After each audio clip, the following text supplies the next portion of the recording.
Bien, bonjour les secondes. Après une période d'à peu près 3 semaines, nous avons travaillé sur la géographie, sur le deuxième thème de géographie. Nous rebasculons en histoire avec le troisième thème donc du programme, où on continue d'avancer chronologiquement, hein. On a été parti de l'Antiquité, et puis vous voyez que là, on en était à l'époque moderne avec la Renaissance, la Réforme et la Contre-Réforme, et l'humanisme. Eh bien, on continue d'avancer dans le temps avec un troisième thème, je disais donc, qui s'intitule L'État à l'époque moderne, France et Angleterre. C'est un thème qui est prévu à l'origine pour être fait en une douzaine d'heures, donc à peu près 6 heures pour la France, 6 heures pour l'Angleterre. Nous, vu que nous sommes en période de confinement et que du coup on peut quand même travailler plus rapidement, vous avez pu vous en rendre compte peut-être, eh bien, on va essayer de les boucler en 3-4 heures, chaque thème, histoire de pouvoir boucler ce chapitre. Du moins, chaque chapitre, on va essayer de les boucler en 3-4 heures pour boucler ce thème en 7-8 heures maximum. Donc le chapitre 5, si on part du début de l'année, hein, c'est finalement le chapitre 5 qu'on fait, ou bien le premier chapitre du thème 3, si vous voulez, puisqu'il y a 2 chapitres par thème. Donc nous sommes au troisième thème, c'est le chapitre 5 s'intitule L'affirmation de l'État dans le royaume de France. Alors pour illustrer ce chapitre, je vous ai mis un tableau d'Adams Franz van der Meulen qui s'intitule L'entrée solennelle du roi Louis XIV et de la reine Marie-Thérèse à Douai le 23 août 1667. Donc c'était une représentation assez typique qu'on faisait, hein, du roi dans son carrosse avec son épouse, qui arrivait à la porte d'une ville et on venait lui remettre les clés de cette ville qui venait de tomber devant son armée. Donc le roi de France avait pris la ville de Douai lors de la guerre de Dévolution et lui remettre les clés symbolisait le fait que dorénavant cette ville appartenait au roi de France et qu'elle se soumettait à son autorité.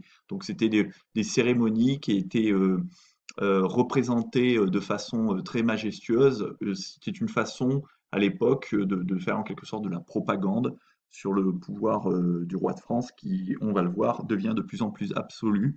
Et donc il est mis en scène à travers des œuvres d'art. Donc les artistes vont être utilisés pour se mettre à son service et mettre en scène son pouvoir. Donc ici, Louis XIV, qui on le sait était surnommé le roi Soleil, met en scène en fait son entrée triomphale dans la ville de Douai après sa victoire sur ses ennemis. Donc en introduction, on va justement s'intéresser à cette période qui s'intitule le temps de l'absolutisme. Alors on peut faire quelques rappels, hein, parce que vous n'êtes pas des tables rases, vous n'êtes pas des cerveaux qui sont vides sur cette notion, sur les questions qu'on va étudier, hein. Vous avez déjà travaillé de façon superficielle là-dessus à l'école primaire, puis de façon un peu plus approfondie en cinquième. Et là, en seconde, on revient sur cette thématique pour approfondir encore davantage. Donc en CM1, vous aviez, dans le cadre du programme d'histoire, étudié quelques rois, Louis IX, ce qu'on surnomme Saint-Louis, François Ier, Henri IV, Louis XIV déjà, et puis quelques grands personnages féminins, en tout cas si vous avez fait de l'histoire. Donc une reine comme Aliénor d'Aquitaine, la femme d'Henri II Plantagenet, Catherine de Médicis, vous avez peut-être déjà entendu parler de ce nom, outre le fait que les Médicis, on en a parlé quand on a travaillé sur l'humanisme et la Renaissance. Une duchesse aussi comme Anne de Bretagne, des personnages un peu plus tôt que vous avez vus en CE2 comme Jeanne d'Arc, bref. Et puis vous aviez étudié la monarchie capétienne et la construction du royaume de France. En cinquième, on travaille de façon un peu plus approfondie sur la thématique de la construction de l'État royal, d'abord avec les rois capétiens, encore une fois, et à travers l'exemple à travers l'exemple de la France, on a approfondi en cinquième l'étude de l'évolution de la figure royale, notamment entre le XVIe et le XVIIe siècle, c'est-à-dire la période qui va à peu près de François Ier à Louis XIV. Donc, vous étudiez en cinquième la monarchie absolue, le roi soleil, Versailles. Ce sont des thématiques habituelles du programme de cinquième. C'est pour ça que je ne considère pas que vous ne savez rien. Il est important aussi de faire un petit point chronologique.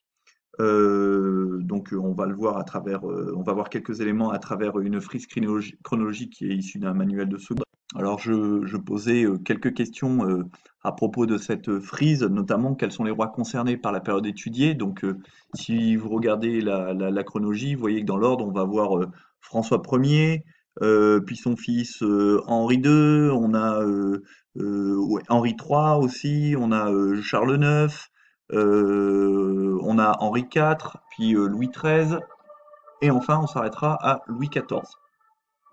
Ensuite, je demande pourquoi on peut dire que les guerres sont quasi permanentes. Eh bien, vous voyez, elles sont représentées par les traits rouges, hein.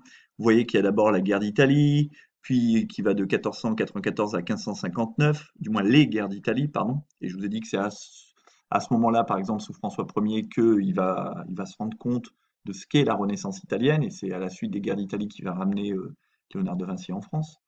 Vous avez ensuite les guerres de religion, dont on a parlé dans le chapitre précédent, hein, 8 guerres de religion en France entre les catholiques et les protestants. Vous avez ensuite, sous le roi Louis XIII, la guerre de 30 ans, puis où la France rentre en guerre à partir de 1635. Ensuite, sous le règne de Louis XIV, on pense toujours au roi Soleil, on pense toujours à la monarchie absolue, on pense à Versailles, on pense au grand roi, mais à la fin de son règne, quand il meurt, les Français sont soulagés parce que finalement son règne est marqué par de très nombreuses guerres. Donc vous avez la guerre de Hollande, vous avez la guerre de la Ligue d'Augsbourg, vous avez la guerre de succession d'Espagne. Bref, vous voyez que le royaume de France, de François Ier jusqu'à Louis XIV, ne cesse en fait d'être en guerre. Donc on peut dire effectivement qu'elles sont quasi permanentes. Et quand vous regardez la chronologie, je vous demande quels sont les événements marquants qui sont mis en lumière cette chronologie. Eh bien, vous voyez qu'en 1539, on vous parle par exemple de l'édit de Villers-Cotterêts. Donc on y reviendra. Ça sera l'objet d'une activité que vous aurez à faire dans cette séance, justement.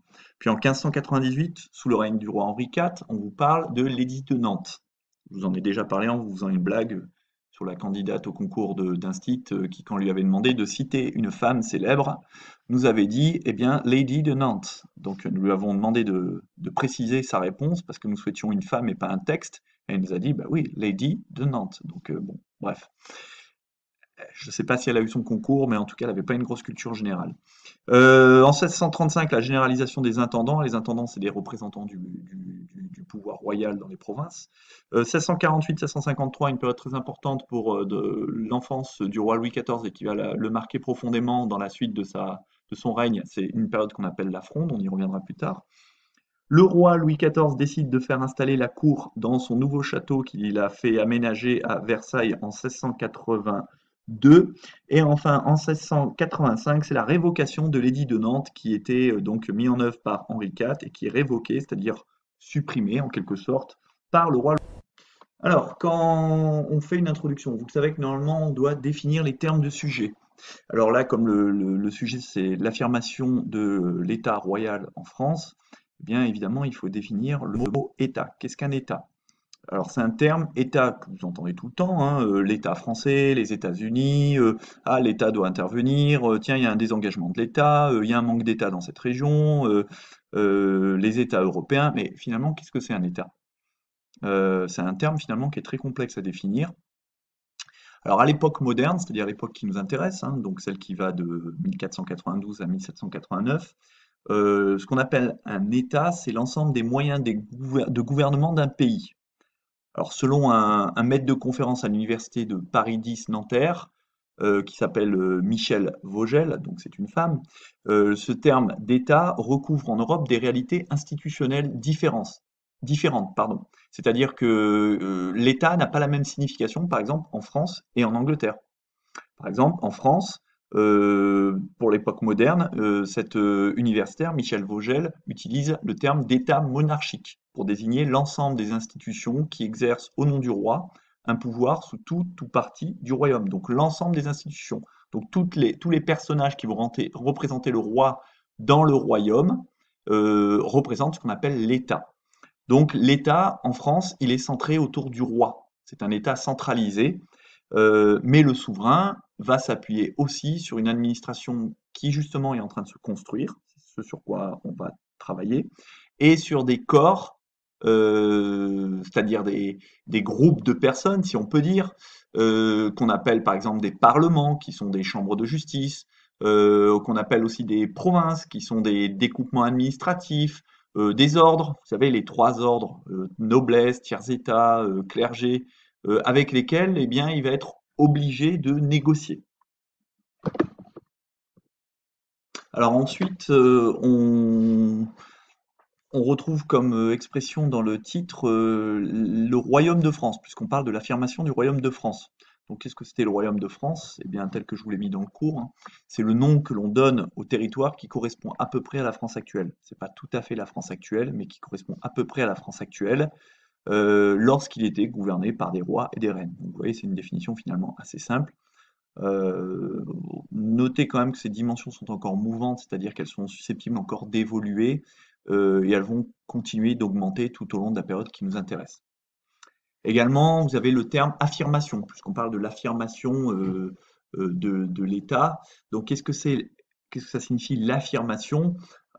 L'affirmation, c'est l'action de rendre quelque chose de manifeste, d'éclatant. Donc ici, il faut rendre manifeste, éclatant la présence de l'État.